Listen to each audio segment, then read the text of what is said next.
Hallelujah, जय मसीह की। Praise the Lord. A very good morning. एक और नए दिन के लिए आइए हम खुदा को धन्यवाद दें, खुदा के वचनों के द्वारा उसकी इच्छा को जानें।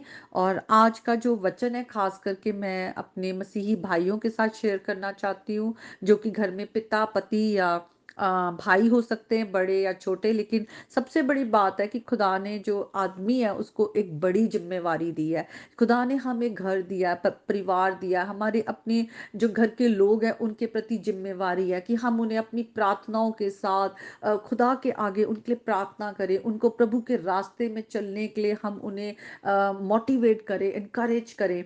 तो आइए आज हम वचन को देखेंगे।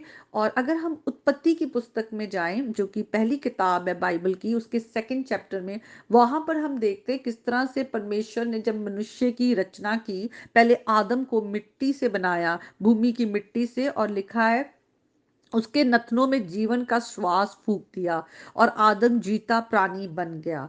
तो आदम को रचने के बाद खुदा ने उसे अदन की वाटिका में रखा और उसे कहा कि वहां काम करे और उसकी रक्षा करे। तो पहले से ही एक लीडरशिप रोल आदमी को दे दिया कि रक्षा कर और काम कर। खुदा भी हमारे काम कर रहे हैं, और ये सृष्टि का नियम है। खुदा ने जो सृष्टि बनाई है, आदम को जिम्मेवारी दी है कि वो काम करे, उसकी रक्षा करे। खुदा ने अपने हाथों से बनाई हुई सृष्टि को अ, मनुष्य के अधिकार में दिया, और तब उसको एक आज्ञा भी दी। तो आज्ञा बड़ी जरूरी होती है। हम नए नियम पुराने नियम में बहुत जगह पे देखे तो लिखा हुआ है कि अगर तू मुझे प्यार करता है तो तू मेरी आज्ञाओं को रखेगा। खुदा का वचन बार बार आता है। तो आज्ञा मानना सिर्फ ये नहीं है कि हम कहीं डर के कारण कि हाँ नहीं तो हम पे कोई मतलब बड़ी कोई विपत्ति आ जाएगी, पर ये हमारे खुदा के साथ रिश्ते को दिखाता है, हमारे प्रेम को दिखाता है कि वो हमारे जीवन में सबसे प्रथम है। क्योंकि सबसे बड़ी आज्ञा कि हम परमेश्वर का हुक्म जो मानना है, तो हम परमेश्वर से प्रेम करें और फिर एक दूसरे से प्रेम करें। तो यहाँ भी आज्ञा दी कि तू वाटिका के सब वृक्षों का फल बिना खटके खा सकता है, पर भले या बुरे के ज्ञान का जो वृक्ष है उसका फल तू कभी ना खाना, क्योंकि जिस दिन तू वो फल खाएगा उस दिन अवश्य मर जाएगा। तो उसके कॉन्सिक्वेंसेस भी थे बुरे। और प्रभु चाहता था कि आदम है जो वो उसकी आज्ञा को रखे। लेकिन हम देखते हैं, अगर हम थर्ड चैप्टर में आ जाते हैं, वहां पर देखते हैं किस तरह से जब सर्प ने आकर हवा को बहकाया, स्त्री को। और वहां पे हम देखते हैं लिखा हुआ है सिक्स वर्ड्स में, सो जब स्त्री ने देखा कि उस वृक्ष का फल खाने में अच्छा, देखने में मनभाऊ और बुद्धि देने के लिए चाहने योग्य भी है, तब उसने उसमें से तोड़कर खाया और अपने पति को भी दिया और उसने भी खाया। तो अगर हम इंग्लिश के बुक में देखें, बाइबल में, वहां पे लिखा है एडम वॉज विद हर, वो वहीं पे था अदन के बाग में उसके साथ। तो देखिए यहाँ पे आदम ने कितनी बड़ी गलती की। उसने अपनी जिम्मेवारियों को सही से नहीं निभाया। उसने जो खुदा ने उसको जिम्मेवारी दी थी कि तू रक्षा कर पृथ्वी की, जो चीजें मैं तेरे हाथ में देता हूँ, उसने नहीं किया। उसने अलाउ किया कि सर्प वहां पर आए। उसने अपनी पत्नी को नहीं रोका कि वो उससे बात करे। उसने अपने पत्नी को फल खाने से नहीं रोका। उसकी पत्नी ने जब उसको फल दिया तो उसने वो फल भी खा लिया, वो रुका नहीं। उसने परमेश्वर की आज्ञा को तोड़ा कि फल नहीं खाना। उसने परमेश्वर से जो प्रेम उसका होना चाहिए था, जिसके द्वारा वो उस आज्ञा को रखता, उससे कहीं ज्यादा उसने अपनी पत्नी की आवाज को सुनना, उसके प्रति अपनी वफादारी ज्यादा दिखाई। किस तरह से परमेश्वर की आज्ञा को तोड़ने के बाद देखते हैं कि पाप संसार में आ गया, और पाप के कारण उनकी परमेश्वर से दूरी होगी। पाप हमेशा खुदा से दूर करता है।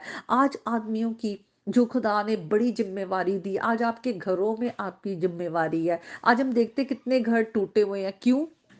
क्योंकि जो घर के मेल मेंबर है, वो तो चाहते हैं कि पत्नी उनके अधीन रहे, सबमिट करे। पर क्या वो परमेश्वर की आज्ञा पर चल रहे हैं? क्या वो परमेश्वर की आज्ञाओं को मान रहे हैं? आज घर में इतने लड़ाई झगड़े हैं, पति नशों में है, बुरे रिश्तों में है। आज लड़ाई झगड़े करते हैं, गुस्से में रहते हैं। जो उनकी जिम्मेवारी है प्रोवाइड करना, काम करना, वो काम नहीं करते हैं। तो कितनी सारी गड़बड़ियां आज घरों में है।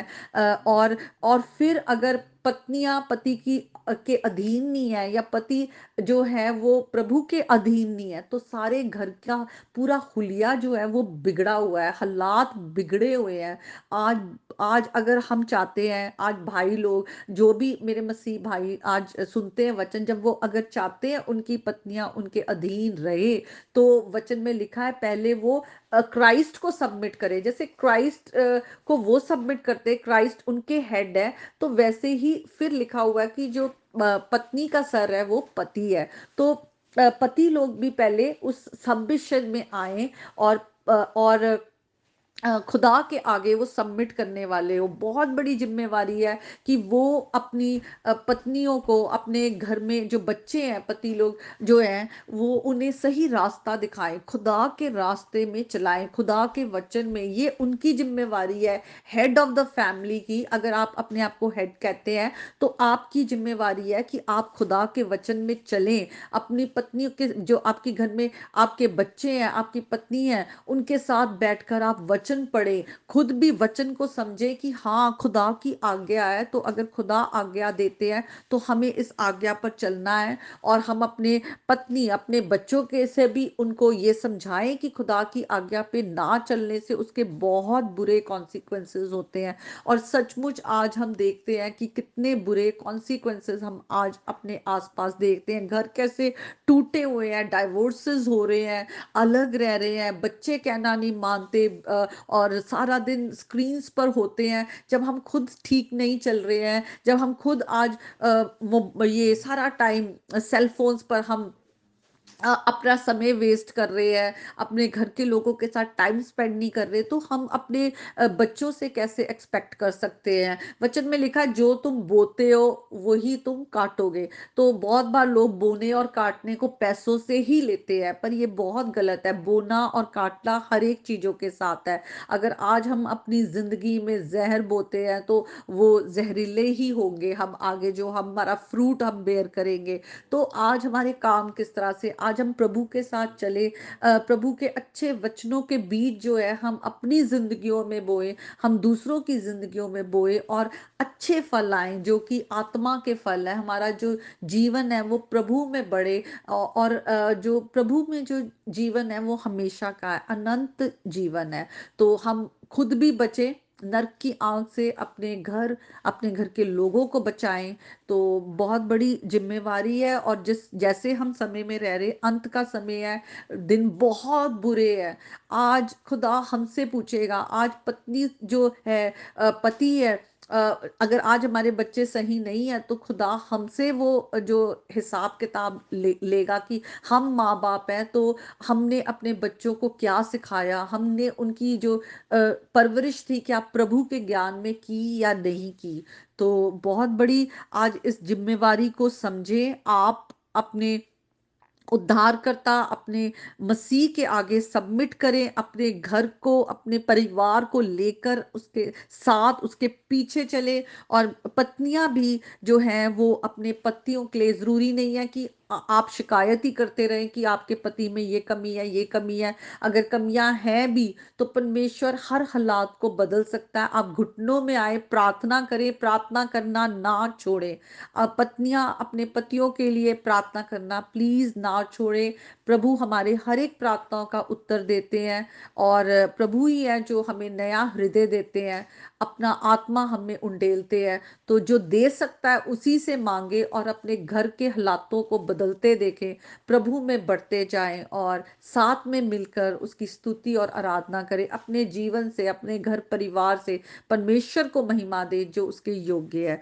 तो आज के वचन के द्वारा परमेश्वर हर घर परिवार को बहुत आशीष दे, और परमेश्वर की शांति आपके घर घरानों पर युगान युग बनी रहे। प्रभु यीशु मसीह के नाम में आमीन।